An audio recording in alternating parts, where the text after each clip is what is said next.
கந்த சஷ்டி கவசம் உருவான கதை தெரியுமா? கவசம் என்றால் பாதுகாப்பது அல்லது காப்பாற்றுவது என்று பொருள்படும். போரின் போது வீரர்கள் எதிரிகளிடமிருந்து தன்னை காத்துக்கொள்ள கவசம் அணிந்து கொள்வார்கள். அவ்வாறு கந்த சஷ்டி கவசம் நம்மை தீமைகளிலிருந்தும் கஷ்டத்திலிருந்தும் நோய் நொடிகளிலிருந்தும் காப்பதால் அதை கவசம் என்று அழைக்கின்றோம். கந்த சஷ்டி கவசத்தை அருளியவர் ஸ்ரீ தேவராய சுவாமிகள். இவர் எதற்காக இந்த கவசத்தை பாடினார் தெரியுமா? தேவராய சுவாமிகள் ஒரு சமயம் கடும் வயிற்று வலியால் மிகவும் அவதிப்பட்டு வந்தார். எவ்வளவோ சிகிச்சைகள் மேற்கொண்டும் அவருடைய வயிற்று வலி தீரவில்லை.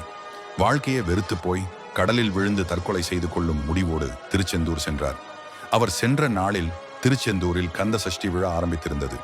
தீவிர முருக பக்தரான தேவராய சுவாமிகள் சஷ்டி நாட்களில் விரதமிருந்து முருகனை மனம் குளிர வழிபட்டு சூரசம்ஹாரம் கண்ட பின்பு உயிர் விடலாம் என்று முடிவெடுத்தார்.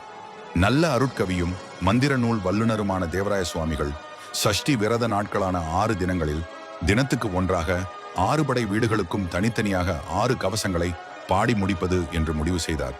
அவ்வண்ணமே ஒவ்வொரு நாளும் ஒவ்வொரு படை வீட்டிற்குரிய கவசங்களை பாட ஆரம்பித்தார். அவர் பாட ஆரம்பித்ததும் வயிற்று வலி படிப்படியாக குறைய ஆரம்பித்தது. சஷ்டியின் 6வது நாளன்று வயிற்று வலி அறவே நீங்கிவிட்டது. இப்படி பிறந்தவைதான் கந்த சஷ்டி கவசங்கள் 6. ஒவ்வொரு படை வீட்டிற்கும் ஒவ்வொரு கவசம் உள்ளது.